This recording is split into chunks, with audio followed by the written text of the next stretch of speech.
કહેવાય છે કે જ્યાં જ્ઞાન હોય ને ત્યાં પ્રકાશ હોય અને જ્યાં આધ્યાત્મ હોય ત્યાં શાંતિનો વસ હોય છે. પર્વત, તને શું ખબર છે કે સંસ્કૃતિ અને સંસ્કારનું સાચું મૂળ આધ્યાત્મમાં રહેલું છે? હા, શરીરને શક્તિ વ્યાયામથી મળે છે અને મનને શક્તિ પ્રાર્થના અને ભક્તિથી મળે છે. તો આજ હવે સાંભળવા જઈ રહ્યા છીએ એક આધ્યાત્મિક સ્પીચ. તો ચલો આપણે સ્વાગત કરીએ ભાગ્યા નાકરાણીનું, જે આપશે આ સ્પીચ.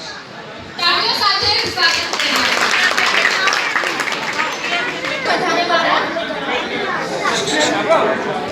હું ભાગ્યપ્રીતિ પ્રતીક નાકરાણી છું. આજે હું તમને બધાને આપણા સનાતન ધર્મના વિશે જણાવવા માંગુ છું. કદાચ આપણા બધામાંથી કોઈ ભગવાનનું નામ લેતું હશે, કેમ કે આપણે ભાગદોડવાળા જીવનમાં આપણે ભૂલી જતા હોઈએ ભગવાનનું નામ લેવાનું. તો આજે આપણા ભગવાન સનાતન ધર્મના એક પવિત્ર સ્તોત્ર વિષ્ણુ સહસ્રનામ વિશે જણાવવા માંગુ છું. ઈ છે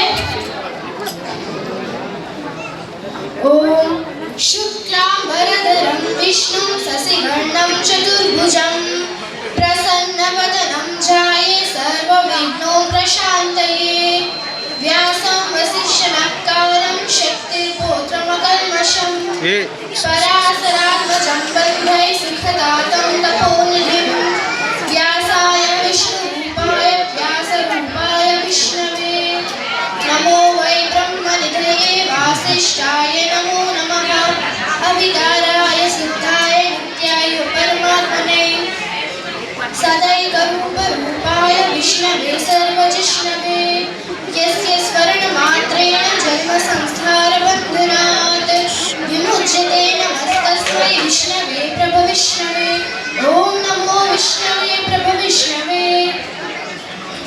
મહાભારતના યુદ્ધ પછી પિતામહ ભીષ્મએ ધર્મરાજ યુધિષ્ઠિરને ભગવાન વિષ્ણુના 1000 નામોનો ઉપદેશ આપ્યો હતો. અગર આપણે પણ આ નામોનો જપ કરીએ તો મનને અદ્ભુત શાંતિ મળે છે. તથા નકારાત્મક વિચારો દૂર થાય છે અને ઘરમાં સુખ સમૃદ્ધિ આવે છે. અગર આપણા વિદ્યાર્થીઓ માટે આ ખૂબ ફાયદાકારક છે, કારણ કે આનાથી એકાગ્રતા અને યાદદાસ્ત શક્તિ વધે છે.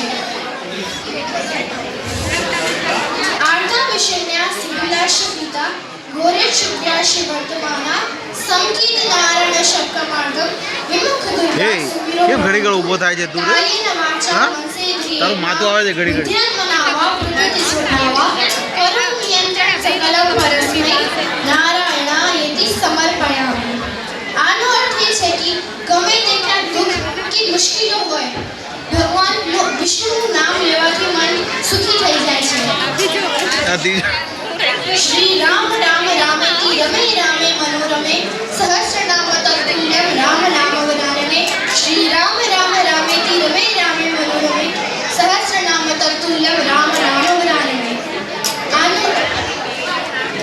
અગર તમારાથી વિષ્ણુ સહસ્રનામનો આખો પાઠ ન થતો હોય તો ખાલી કેવલ આ મંત્રનો જાપ કરવાથી આખા વિષ્ણુ સહસ્રનામનું તમને ફળ મળે છે.